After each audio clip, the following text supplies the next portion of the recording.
یہ کیس 16 نومبر 2025 کا ہے۔ انڈیا کے ایک چھوٹے سے گاؤں ڈنگرالے میں پیش آنے والا یہ واقعہ ایسا تھا جس نے نہ صرف پورے علاقے بلکہ پورے انڈیا کو صدمے میں ڈال دیا۔ ایک 3 سالہ معصوم بچی جس کا نام یدنیا تھا، جو ابھی دنیا کو سمجھنے کے قابل بھی نہیں ہوئی تھی، چند لمحوں میں ایسے بھیانک ظلم کا شکار بن گئی جس کا تصور بھی انسان کے رونگٹے کھڑے کر دیتا ہے۔ یہ گاؤں عام طور پر پرسکون تھا۔ لوگ اپنے کاموں میں مصروف رہتے تھے۔ شام کے وقت بچے گلیوں میں کھیلتے تھے، عورتیں گھروں کے باہر بیٹھی باتیں کرتی تھیں۔ مگر اس دن کی شام سب کچھ بدل دینے والی تھی۔ یدنیا روزانہ کی طرح گھر کے باہر کھیل رہی تھی۔ اس کی ماں چند قدم کے فاصلے پر بیٹھی تھی اور اسے یہی لگ رہا تھا کہ بچی کھیلتے کھیلتے واپس آ جائے گی۔ مگر کچھ دیر بعد جب ماں نے دیکھا کہ بیٹی نظر نہیں آ رہی تو اس کے دل میں ایک عجیب سی گھبراہٹ پیدا ہو گئی۔ پہلے اس نے قریبی گھروں میں دیکھا، پھر گلی میں دیکھا، پھر رشتہ داروں کے گھروں میں بھی دیکھا، مگر یدنیا کہیں نہ ملی۔ آہستہ آہستہ گاؤں والوں کو بھی خبر ہو گئی کہ ایک بچی گم ہو گئی ہے۔ سب لوگ جمع ہو گئے۔ کچھ لوگ تلاش کے لیے نکلے، کچھ نے پولیس کو فون کیا اور ایک بے چینی سی پورے گاؤں میں پھیل گئی۔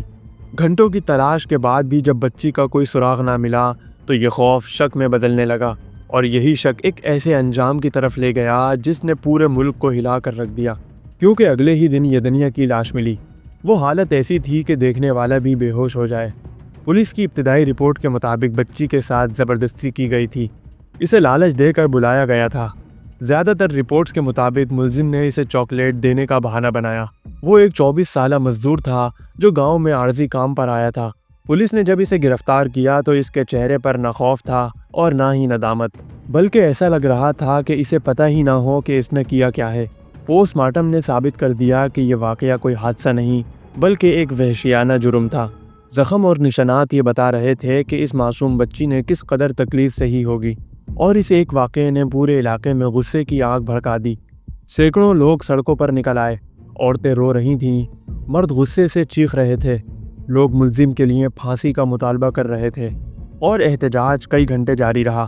لوگوں کا کہنا تھا کہ قانون کو اتنے بھیانک جرم کے لیے ایسے اقدامات کرنے چاہیے جن سے مستقبل میں کوئی شخص ایسی حرکت کے بارے میں سوچنے کی بھی ہمت نہ کر پائے۔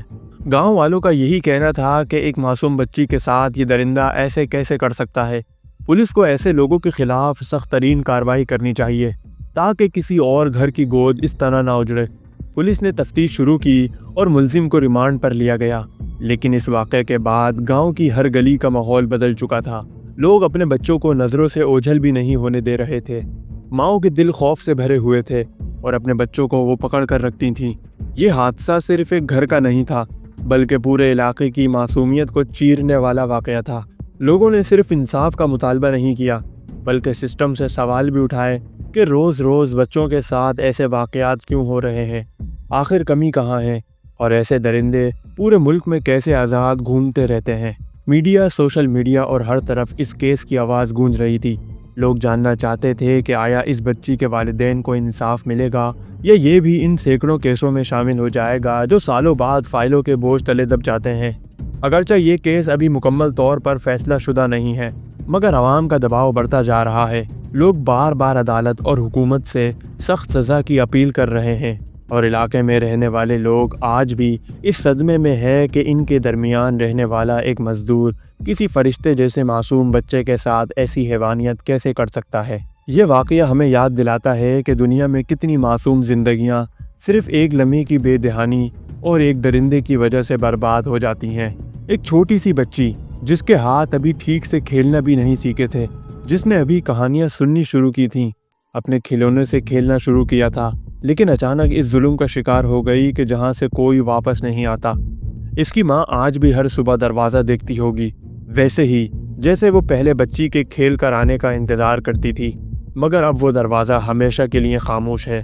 مالیگاؤں کی اس بچی کا کیس صرف ایک جرم نہیں بلکہ انسانیت کے لیے ایک زخم ہے، ایک ایسا زخم جو آسانی سے نہیں بھر پائے گا، اور جو ہر شخص کو یہ سوچنے پر مجبور کرتا ہے کہ بچوں کی حفاظت کے لیے دنیا کو ابھی بہت کچھ تبدیل کرنا ہے۔